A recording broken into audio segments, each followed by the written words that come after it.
Kevin, thanks very much for joining us. It would be good to get a sense of, I guess, what you're seeing as we start here with 2024, what the outlook is, particularly for the CE markets and also Poland. I think, speaking to a lot of investors over the course of last year and coming into this year is one of, so let's say, hopeful or cautious optimism that, that things will improve. There's a lot of touch points that will impact on whether this year is better. One of those obviously revolves around the financing and the cost of that.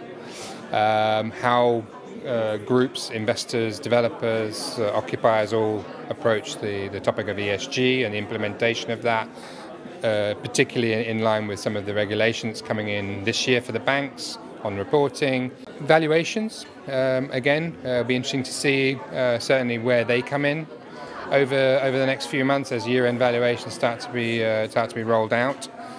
What they take into consideration in terms of any price adjustments, ESG for one, but hopefully we'll see a bit more activity and better results than we did last year for sure. And in terms of some of the markets that are less talked about, SEE, I'm thinking about Bulgaria, for example, Romania. What are you seeing there? So these are interesting markets. Obviously, they joined the European Union a little bit later. They joined in 2007, whereas Poland, Czech, etc. joined in 2004. They were very unfortunate that the global financial crisis came in. And again, they've done very, very well. There's some great opportunities. So, for example, in Romania, they've just been accepted into Schengen for air and sea transport. Hopefully, that will develop into road as well. But that's also helped boost the logistics supply in both of those countries. Investment markets, again, they're a little bit further afield than the core markets of Poland and Czech Republic. So again, the perception is something that we have to deal with. And there are certain investors that prefer those types of markets.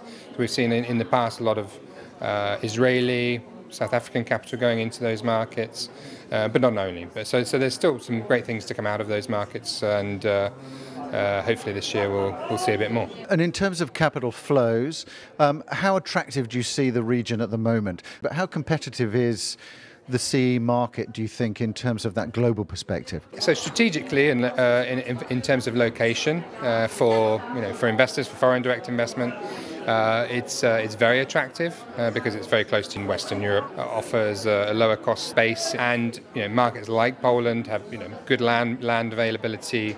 Other markets, smaller markets like Czech Republic, have less availability and slightly higher costs. But nonetheless, those companies who have a customer base in Europe and are having problems with their supply chain, i.e. getting things out of the US or out of China or Asia in particular, will and are already considering Central Europe for those. In terms of property investors, we've over the last few years we've seen Central European investors take an active role. First of all, they know their markets very well. They're comfortable with their markets. They can easily get to them and view them and manage them and maintain them.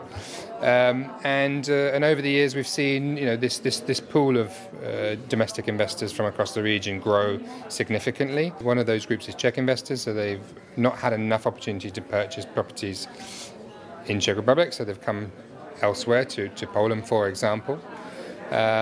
Then there was a bit of a pause where they were overweighted in Poland. So they were being pushed back towards other markets. But they now are coming back again because, again, there's still not enough product for them to buy. So other international investors have challenges in their own markets, probably more so than they have here in our region. So they will come back. But there's still a reasonable gap between buyers and sellers' expectations currently, driven by those financial costs and the spread to where prices have reached now in Western Europe and other parts of the world. So it's partly perception, partly pricing differential, but they'll come back. And I said, I think the fundamentals look good mid-term. We need to get over this sort of short negativity that's faced us in the markets. But again, they'll come back and they'll see that the opportunities here are very strong. Thanks very much for joining us here at the Colliers office. Thanks very much. Take care. Thanks a lot.